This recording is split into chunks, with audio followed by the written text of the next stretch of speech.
Another spectacular outdoors encounter with nature is to be found in the generous expanse of more than 11,000 hectares of pristine rainforest. This is the world-famous and now declared World Heritage Site, the Singharaja Forest Reserve, with a multiplicity of attractions in flora and fauna, and with it a biodiversity which is nothing short of breathtaking. Scientists have identified literally hundreds of species that are endemic, and the search still goes on with the assurance of more discoveries.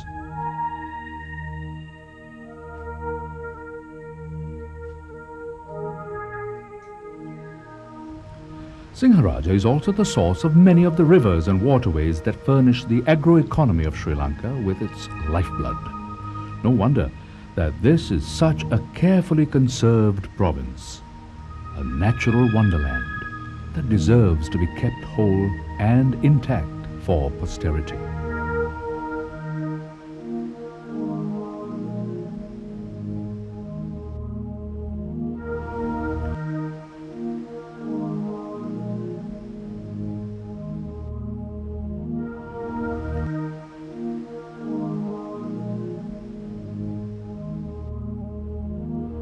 Apart from Singharaja, Sri Lanka is also home to several wildlife parks, which too are open for tours by visitors. Few can remain unimpressed by the varied denizens of these jungle habitats, creatures small and great, some gentle and others occasionally ferocious.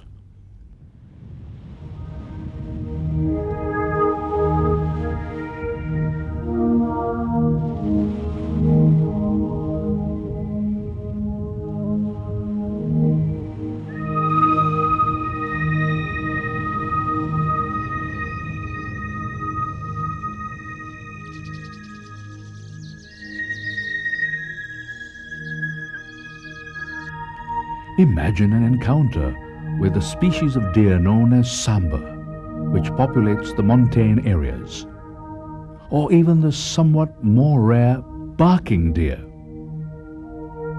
Yala in the south, and also Bundala and Kumana, are the breeding grounds of no less than 50 migratory bird species, and in season is a veritable ornithologist's paradise.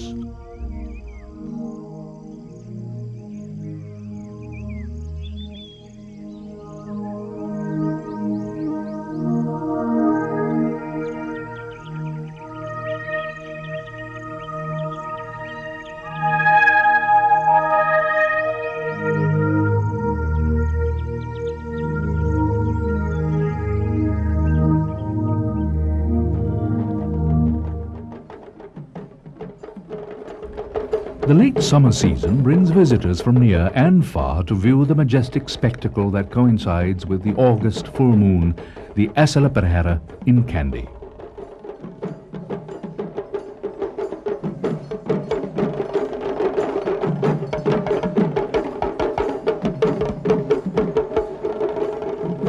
This parade is conducted over a week within the precincts of the town of Kandy.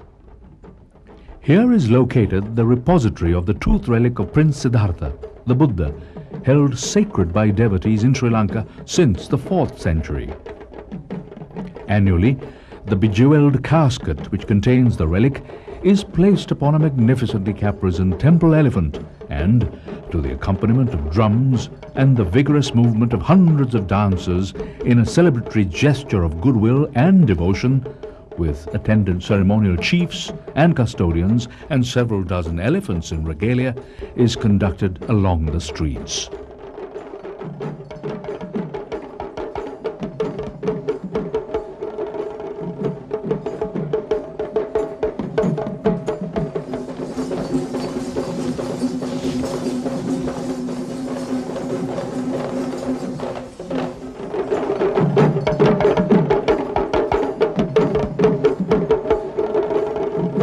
Millions watch in awe as the dazzling spectacle unfolds before their eyes.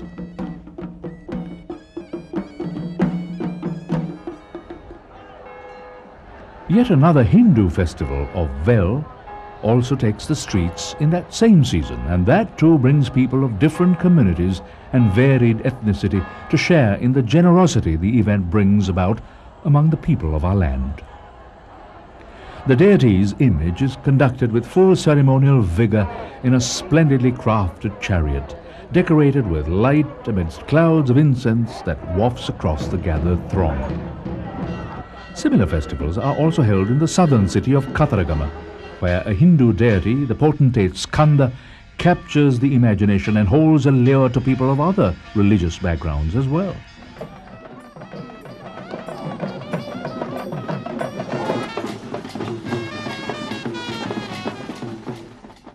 This organic acceptance of each other's faiths, customs and beliefs is a part of the tolerant nature of the island people, and this has been the way of Lanka over ages of time and circumstance.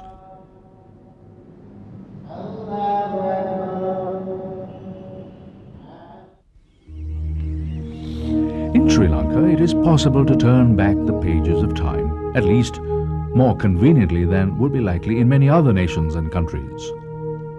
Within a few hours of a comfortable travel, one reaches the north-central province, where one finds the ruined cities that date back to the 5th century of the pre-Christian era. Anuradhapura was the first governmental capital, which lasted thus for more than 1,000 years. For more than 20 years now, this ancient city and others nearby have been formed in a cultural triangle and nominated by UNESCO as World Heritage Sites, and justly so. Though in ruins now, the excavations and restorations done by archaeologists of our land and those from overseas have given evidence of the complexity of the society which habited these cities. The constructions and the facilities that were wrought by architects and artisans of those ancient times, and the sophistication with which they solved their problems in engineering and design, remain a cause of wonder and delight. In that age, these tall structures that reached skyward, beautifully shaped and constructed of millions of clay bricks, were among the few tallest man-made objects on the planet, and were sharing that honor with the great pyramids of Egypt.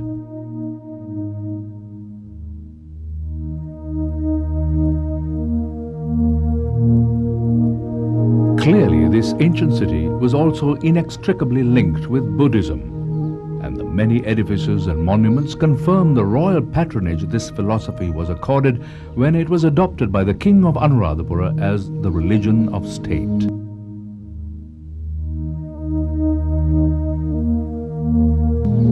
Following upon his first-person encounter with Prince Mahinda the monk, who was the son of Mauryan Emperor Ashoka. Here on this rock,